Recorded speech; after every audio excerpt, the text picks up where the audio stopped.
ಆವೇಶಭರಿತ ಕಣಗಳಿಂದ ಉಂಟಾದ ಬಲವೇ ಸ್ಥಾಯಿ ವಿದ್ಯುತ್ ಬಲ. ಈ ಸ್ಥಾಯಿ ವಿದ್ಯುತ್ ಬಲನ ನಾನು ಅರ್ಥ ಮಾಡ್ಕೊಳ್ಳೋಕೆ ಒಂದು ಸಿಂಪಲ್ ಆದ ಆಕ್ಟಿವಿಟಿನ ಮಾಡ್ತಾ ಇದ್ದೀನಿ.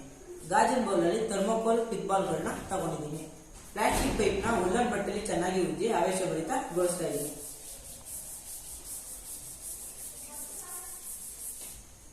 ಆವೇಶಭರಿತವಾಗಿರುವ ಪೈಪ್ನ ಪಿಕ್ಬಾಲ್ ಹತ್ರ ಇಳಿತಾ ಇದ್ದೀನಿ. ಪಿಕ್ಬಾಲ್ ಎಲ್ಲ ಪೈಪ್ ಕಡೆಗೆ ಆಕರ್ಷಣೆಯಾಗಿ ಪೈಪ್ಗೆ ಕಚ್ಕೋತಾ ಇದೆ. ಇದಕ್ಕೆ ಕಾರಣ ಸ್ಥಾಯಿ ವಿದ್ಯುತ್ ಬಲ. ಸ್ಥಾಯಿ ವಿದ್ಯುತ್ ಬಲವನ್ನು ನಾವು ಈ ರೀತಿ ಎರಡು ಬಲೂನ್ಗಳನ್ನು ನೇತಾಕಿ ಪೈಪ್ ಅನ್ನು ಆವೇಶಭರಿತಗೊಳಿಸಿ ಪ್ರಯೋಗ ಮಾಡಿ ತಿಳ್ಕೋಬಹುದು.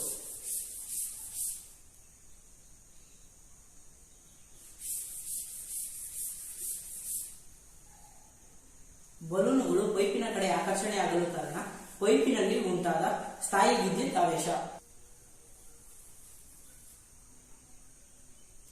ದಾರ ಸ್ಟ್ರಾ ಕಡೆ ಆಕರ್ಷಣೆಯಾಗಲು ಕಾರಣ ಸ್ಟ್ರಾನಲ್ಲಿ ಉಂಟಾದ ಸ್ಥಾಯಿ ವಿದ್ಯುತ್ ಆವೇಶಗಳು.